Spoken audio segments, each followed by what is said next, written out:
Hi everybody. Tonight we're going to talk about cinchy horses. We had a few people ask us questions about cinchy horses, so we're going to kind of combine a few questions about when to call the vet, whether ulcers should be considered, and if changing cinches is maybe an option. If you haven't been here with us before, then welcome. My name is Lindsay. This is my husband Jess, and we are based out of London, Ontario, where we coach and train reiners. We help reiners up-level their skills and their tech collections. If you are interested in working with us, you can send me a message. You can also have a look at our website, which is hayescofellperformancehorses.com, where we have all of our info about training and coaching, our online coaching program, Momentum, our Equitation Accelerator online program. Today is the last day to join that. If you have been waiting for an opportunity for that, today is the last day. And we also have our online tack shop that you can check out. So we are going to address this question. If you have questions as we go along about cinchy horses, you can go ahead and write them in the comments and we'll try to get to them while we're live. If we don't get to them while we're live, or if you are watching the replay, you can still leave your questions and we will try to get back to you our very best. If you have a suggestion for a future topic, if you have a question or a topic that you'd like for us to cover, you can send that in. You can write it in the comments, or you can send that in to us at hayescofellph@gmail.com, or you can just send us a message wherever you are watching this, and we would love to hear from you. Do you want to do some shout outs for tonight? For the two shout outs, I'd say Don Pletch and Amber Van Segbert for qualifying for the Celebration of Champions in Fort Worth. Congratulations, guys. That's pretty exciting. What was it that Don said? This is the first year he's shown? Was it the first year he's shown NRCHA? And for a really long time. For a really long time, yeah. Okay, so our question for tonight, my horse is cinchy. What should I do? And kind of inside of that question as well, when should I call the vet? Could it be ulcers? And should I be changing cinches? So do you want to just cover briefly reasons for a horse acting cinchy?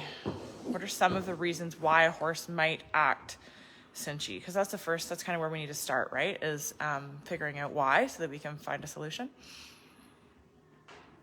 I think the biggest ones we always see is people cinching them horses up real fast, real hard.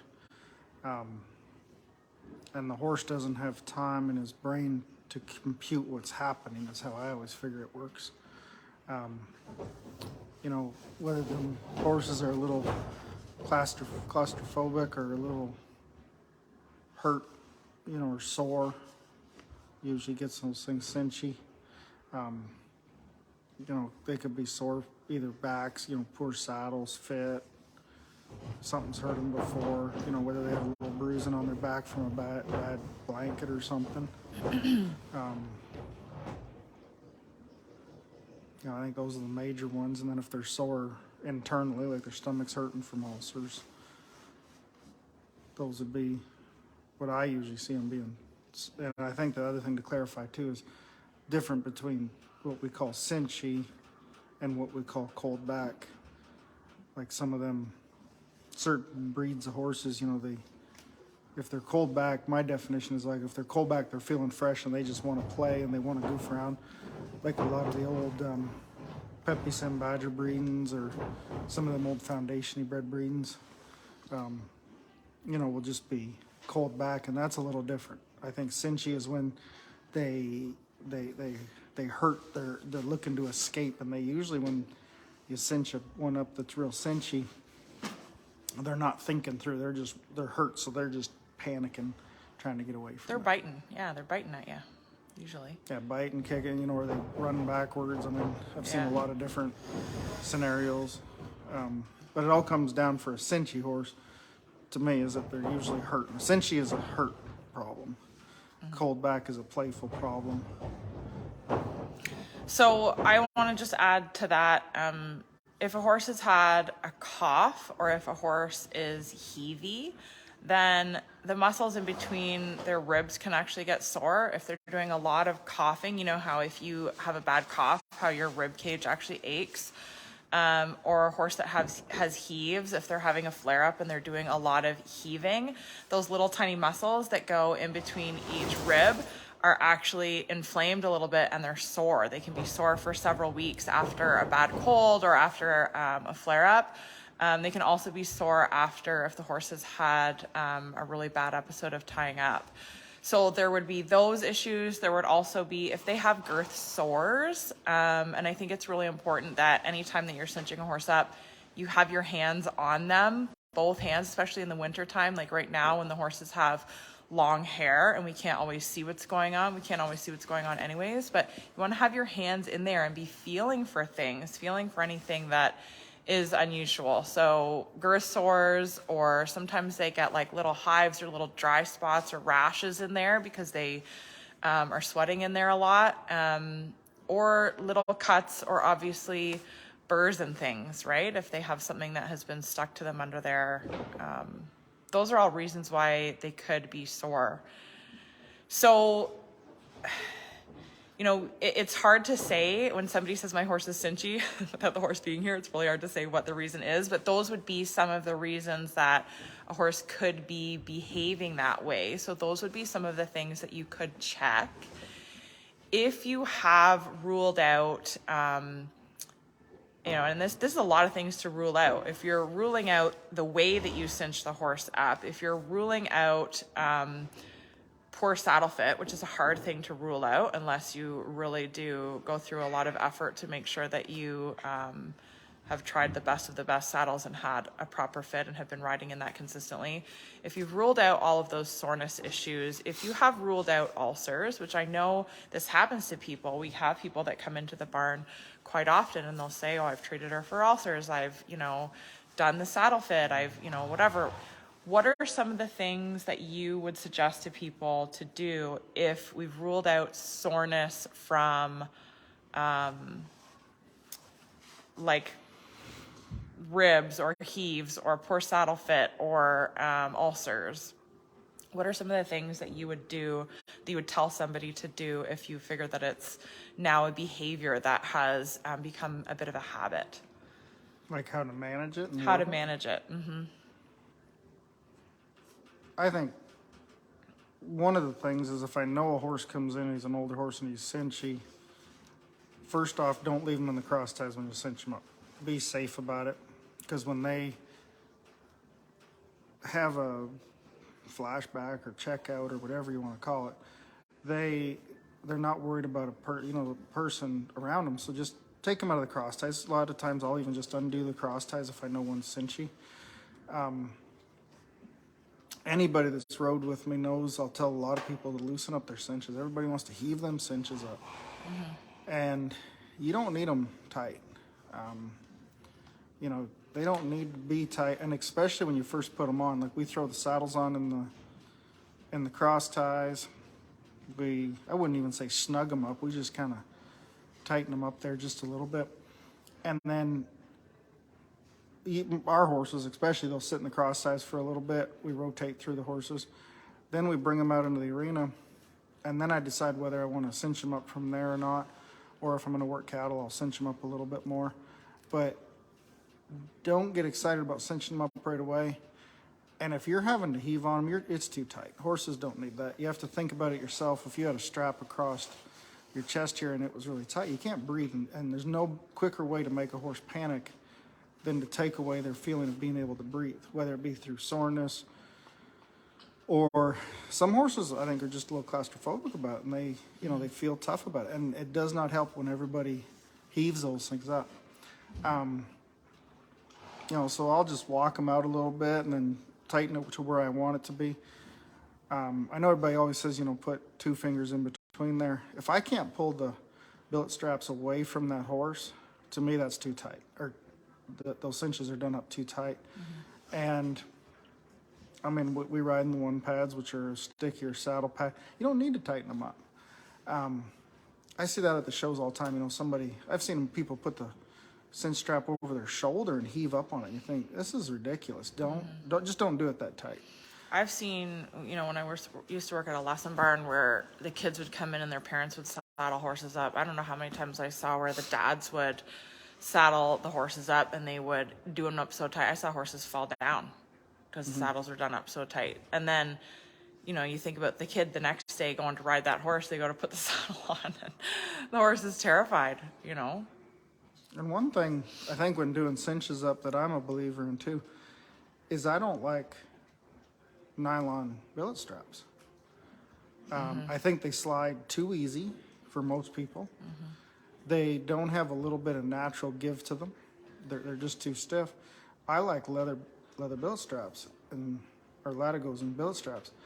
For that reason is that you can't heave them up. Like, somebody comes in and saddles up a horse or goes to ride one of my horses.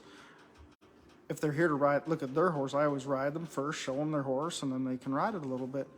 And I can't tell you how many people will, after I've just got done riding the horse, they walk over to it and they pull that thing up, half a foot of strap, and they wonder why that horse is sitting there, just hating his life a little bit. I like the leather billet straps. I think they help a bunch because you can't heave them up as fast. Keeping people away that don't know, like you say about the dads at the lesson barn. Just do it up sturdy and slow. Yeah. Everything just solid and slow. And so I want to add to that just a little bit. If it's not something physical, if it's not like a real physical, like an internal problem, if it's behavioral, it's so much easier to prevent that fear and that discomfort and the habit of the horse hating being saddled up than it is to try to deal with it once it's already started. So like you said, not doing the saddle up quickly, doing it up slowly. I think probably the simplest and best hack is actually very, very simple. A lot of us do it, without thinking, is when you go towards your horse to saddle them up, scratch on them, scratch their neck, scratch their shoulder, scratch around I know you do this. I don't know if you think about it, but kind of scratch around them, touch them, reach under there, grab the cinch, do it up smoothly. Try not to be really rough about it. Do it up smoothly. Don't do it super tight. Scratch on them again a little bit. Then when you walk them out to wherever you're going to ride, then tighten it up just a little bit. Again, scratch on them, adjust your stirrup, whatever you have to do, and get on. If they want to engage in some biting or kind of nastiness, which we see every once in a while if a horse has been cinched up too tight or it has had, some soreness or whatever, and they start to act like they're grouchy, they're angry with you. You can't engage in that fight. That's another thing that I see people doing that I wish they wouldn't do is if your horse threatens to bite at you, you can't go, you did nothing. You did absolutely nothing. Or they put their hand up. Or they they stop cinching up, their eyes bug out, they put their hand up. You can't engage in that threat because then that becomes kind of a back and forth. The horse threatens, you threaten back. If you're going to interrupt it, you have to interrupt it immediately and you have to interrupt it where it's a directional pressure. So if the horse is coming at you with their head, it has to be a directional pressure that sends their head away from you. Another thing I've seen people do is put a noseband, or I've actually seen like a dog collar around the horse's muzzle if they've gotten into the habit of biting. And I don't like that because if they can't bite, then they'll start kicking.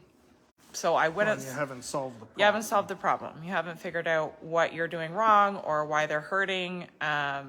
You haven't worked through whatever that issue is. You've just stopped them from being able to bite, and they're still going to have to communicate to you somehow that they don't like it.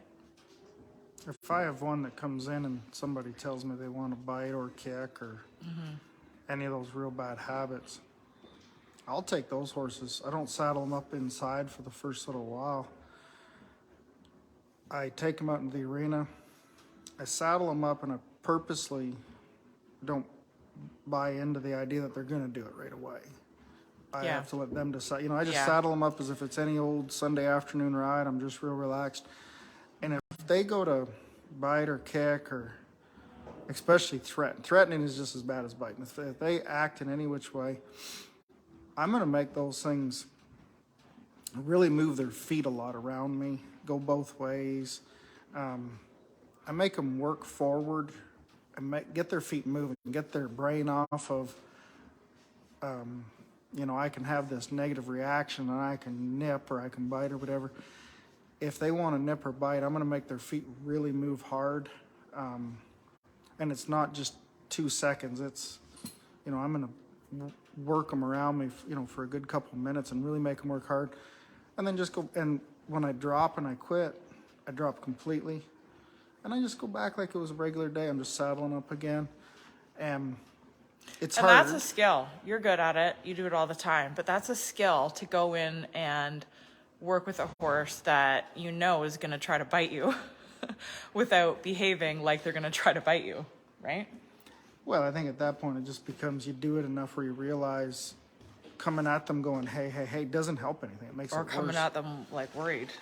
Right. Yeah. You just go at it and they'll learn more if you just, this is the way it is. Mm-hmm. And there are people who definitely create more cinchy horses than others. And I think a lot of it is that hey, and they yell and they're rammy and they pull them cinches up real hard. And I think just chilling out, just that, take it down a notch. Or here's another one is not letting go of your day before you saddle your horse up.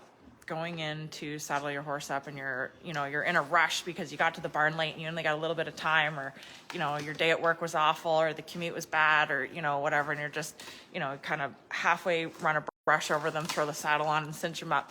That doesn't create a lot of rhythm and relaxation or positivity around the time that you're spending with your horse, and it sets a bad tone, for your ride. So, and even on them, like some of those ones that are bred to be a little ticklish or around the cinch area, like we have some that, like when we first started them as babies, you get brushed them, they're real ticklish up around the elbow and underneath their chest there. Mm-hmm.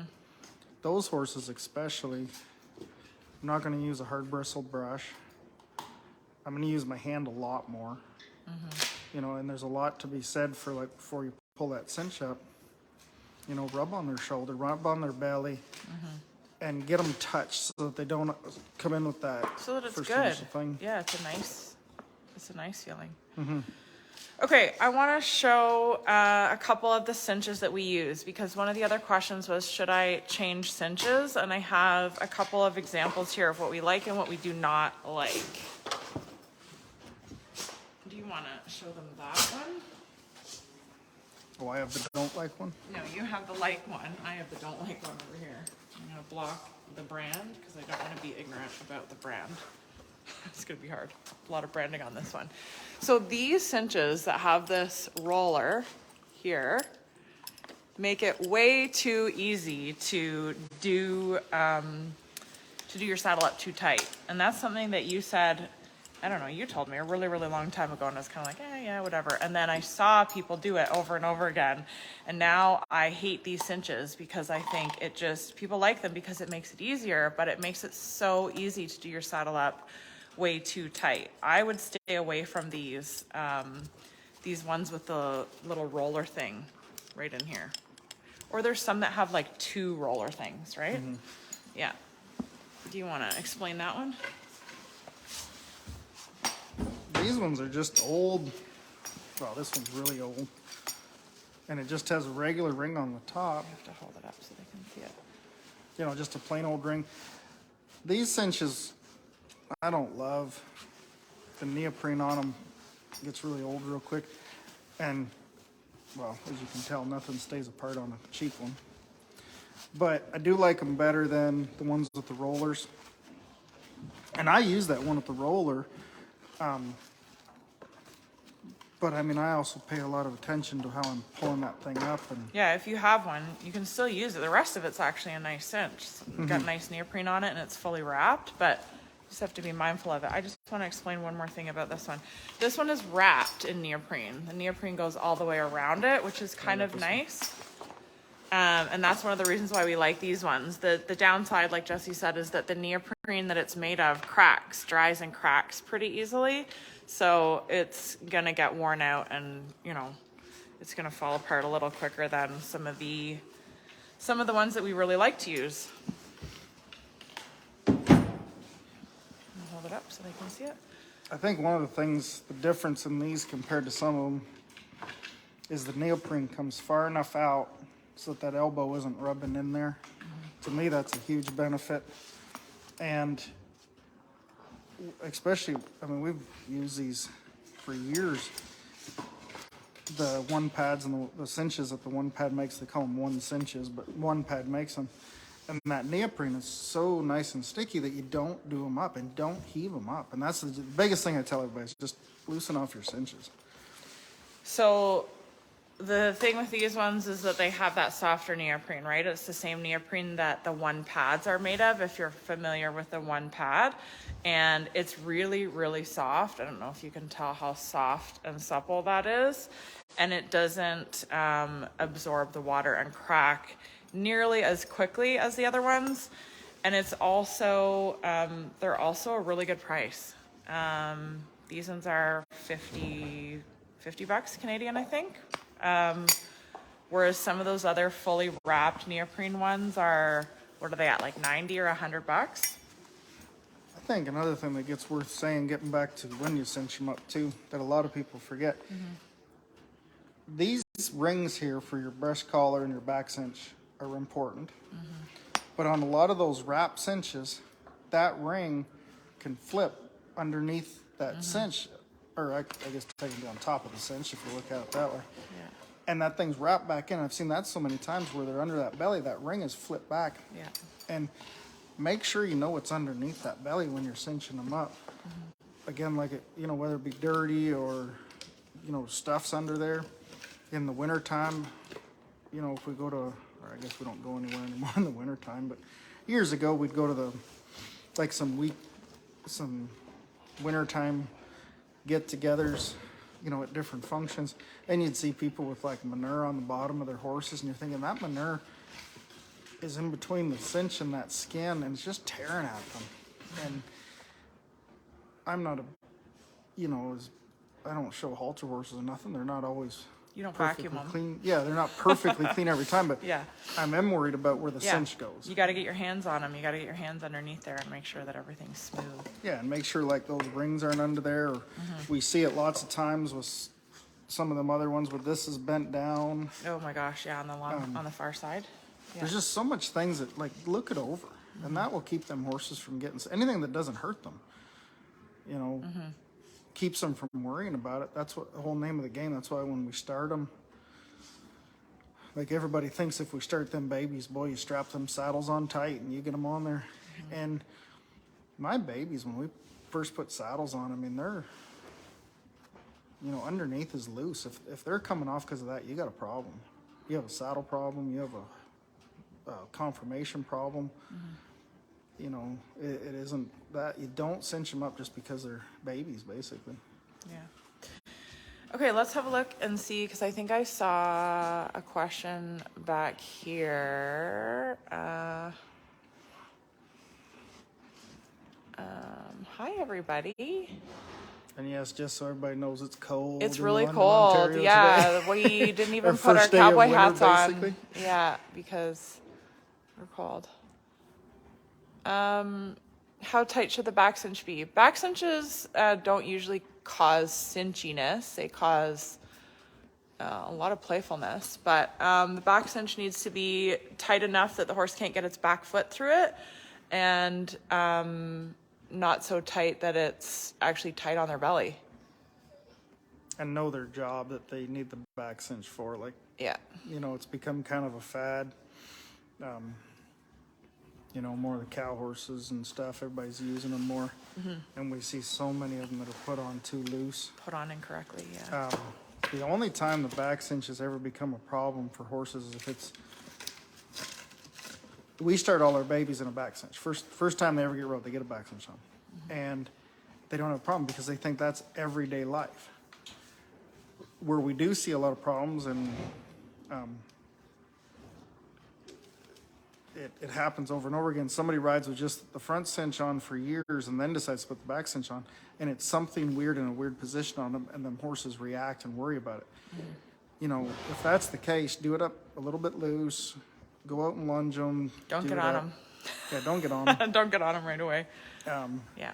Felicia Duncombe's watching this, she'll know why you don't do that. She did that one time to one of the horses at Neighborhood Bexley's. Don't call her out on the internet. Jessica, you made it. You're watching from Western Canada, I think, right? I have a mare that was very sensitive due to pain. She had an incident after being tacked up while tied and now has some fear as well. I have since helped her with chiropractic treatment, management of ulcers, how to help her overcome these. She has a great memory and very smart. I handle her quietly and don't react to any behaviors. And really, she's still subtle when she's uncomfortable. Okay, so I'm not 100% sure what that question is. Just how to work with it. How to work with it. I don't know that being How to quiet. help her overcome these issues. Like a lot of It's people say. confidence over quiet. Yeah. Yeah, like I'm not a quiet person when I'm around the horses.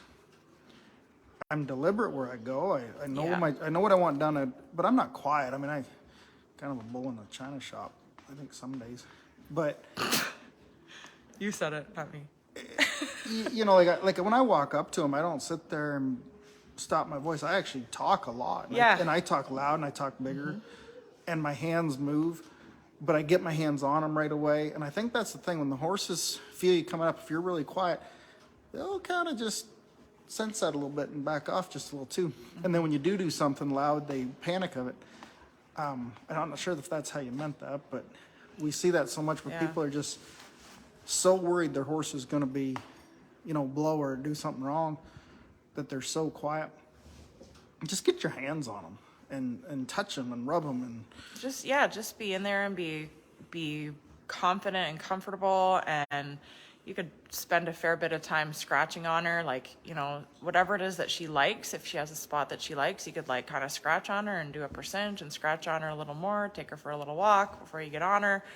Like, just don't make a big deal out of it. I think that's the best thing, and give it a little time. If she's had some fear and she's had some pain, it'll take a little time. Don't allow any dangerous behavior, for sure, because your safety is most important, but just be really confident. I think another thing with that too, though, is like, that's worth being said. You don't ever get a cinchy horse from not being cinchy. What? I don't think you can. I don't think it's a thing where you fix it. It's not like teaching them. Like if I teach one to spin, they know that the rest of their life. Mm-hmm. We manage cinchiness. We manage behaviors. Mm-hmm. But it's, if you have a horse that was cinchy, let's say as a 4-year-old, because it got a sore gut or it, had something kind of hurt it, you can manage it for a long time, but it's in the back of that brain, and it'll trigger that. Yeah, it'll pop up. I don't know if that's the right word. It can pop up. But it's whenever. quick to pop up. Mm-hmm. And if they get ulcers again, which is a big issue. I mean, if a horse gets ulcers once, they're very susceptible to it again. Mm-hmm. They'll start to get an ulcer, and they'll remember that, and they'll be so quick to come back. It's not a training thing. Like, I can teach a horse to jump or spin or roll over and play dead, but you can't teach a horse to not be cinchy. Mm-hmm. We just can manage it as best we can. Everybody says, "Oh, I got them all."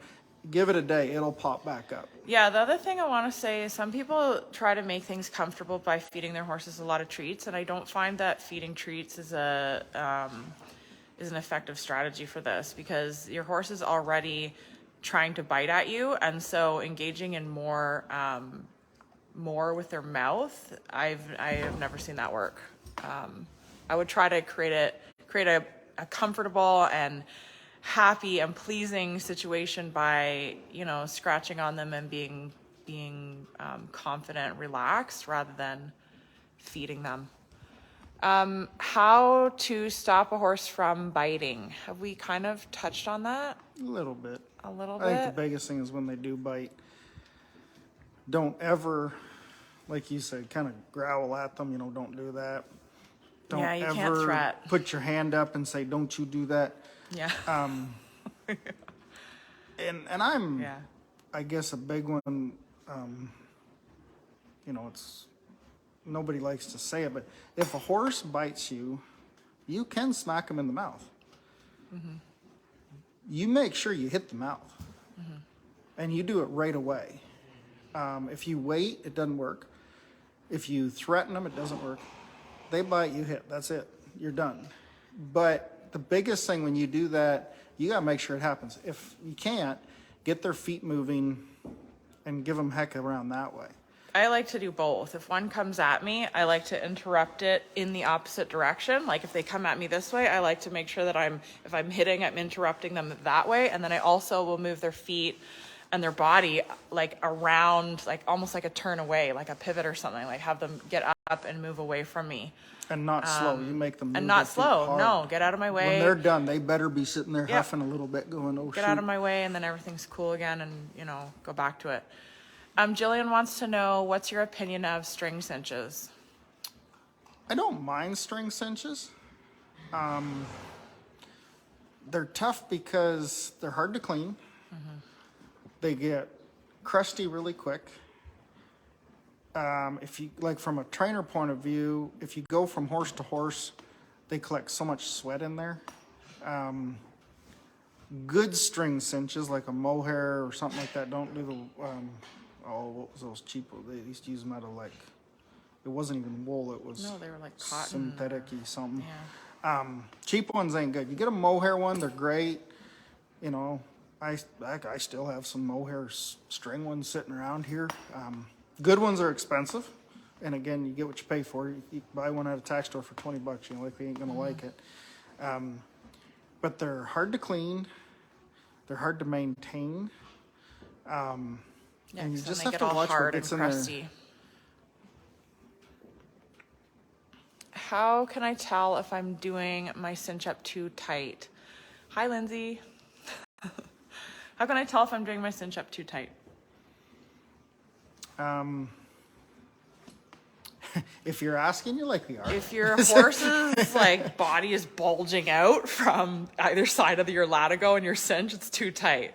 If all you can fit in is a couple of fingers, it's too tight. You want to be able to stick your fingers in and be able to kind of go like that. Yeah, I don't know how else to explain it. Yeah, it's a thing I have to show Yeah. you in person. I guess that's Yeah. the biggest thing. The biggest one, if it's causing tension on the horse when you're putting it up, you've done it too tight. Jessica's saying, by quiet, I just mean I don't stop working on the issue when she gets worried.